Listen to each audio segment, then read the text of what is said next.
বন্ধু, তোমার এই দলটা নিয়ে আমি তোমাকে কিছু প্রশ্ন জিজ্ঞাসা করব। সত্য হলে সত্য বলবা, মিথ্যা হলে মিথ্যা বলবা। অন্যায়ের কোনো প্রশ্নই নিবা না। বলো বিসমিল্লাহ। বিসমিল্লাহ। হাতটা একটু মুট করো।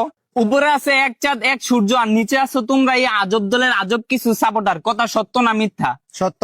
রাগ করলা? না না। বর্তমানে তোমার এই দলের কোনো খাওয়া নাই, কিন্তু তোমরা এই আগিলা দিনের কথা নিয়ে নাচানাচি করো। ওই যে কথায় আছে না, দাদারা ছিল মেলা, বাপেরা ছিল অল্প, আর তোমাদের আছে 23 মারা গল্প। কথা সত্য না মিথ্যা? সত্য। রাগ করলা? না না। 2014 বিশ্বকাপে তোমরা 7টা গোল খেয়েছে, এটা কাইতে ফিরে আসলে। এখন যদি তোমাদেরকে কেউ 7 আপ বলে যাওগা তোমরা সেইটা, ওই যে কথা আছে না, সোরের মার বড় গেলা। কথা সত্য না মিথ্যা? সত্য। রাগ করলা? না। গত 24 বছর ধরে তোমরা বিশ্বকাপের সেমিফাইনালে উঠতে পারো না, এটা তুমিও ভালো করে জানো, আমিও ভালো করে জানি, কিন্তু তোমরা এটা মানতে রাজি না। তোমরা বর্তমান নিয়াসীরা অনেক চিল্লাপাল্লা করো। কথা সত্য না মিথ্যা? সত্য। রাগ করলা? না। বর্তমানে তোমাদের কোনো খাওয়া নাই, কিন্তু এটা নিয়াসীরা তোমরা অনেক চিল্লাপাল্লা করো, অনেক কন্ট্রোভার্সি করো। আমি যে তোমাকে এতক্ষণ বুঝাইলাম, এই আমার কথাই তুমি কি বুঝলা? এবার আমরা বিশ্বকাপ নেব।